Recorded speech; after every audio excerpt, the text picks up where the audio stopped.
Hayley Solage and welcome to the Ultimate Business Support channel, where we are helping people to grow so that they can grow their business.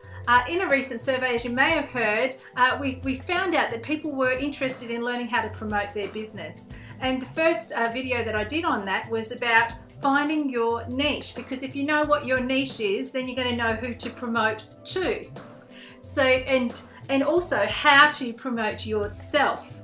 But the next one I want to speak about is about packaging, because it's one thing to know who you are and what your niche is, but the second thing is, how do you get your packaging right so that it appeals to that target market?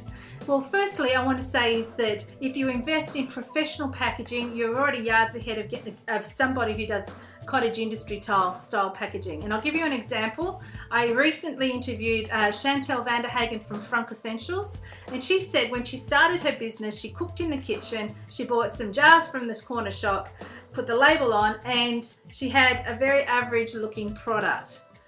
But then she invested in the money of actually creating her own packaging and of outsourcing the manufacture of her product. And in the long run, it was less expensive.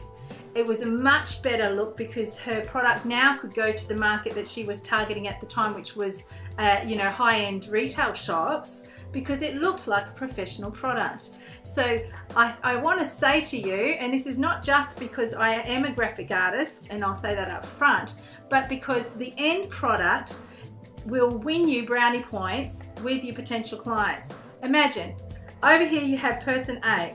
Person A is selling Band-Aids, and they got the Band-Aids and they're in a little basket and they're all loose. And person B over here is selling Band-Aids, and they've got the Band-Aids and they're in a box and it says Band-Aids and it's got the instructions on the back and how to use them. Which one are you going to go to buy your Band-Aids from? Are you going to buy the packet, the basket where the Band-Aids are all loose? You might if you only wanted one Band-Aid, but imagine you wanted Band-Aids to last for a month.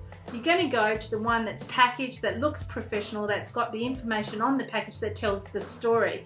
And that was the main thing that Chantel gave me as feedback, was before she did the professional packaging, she was consistently having to share the story of her product.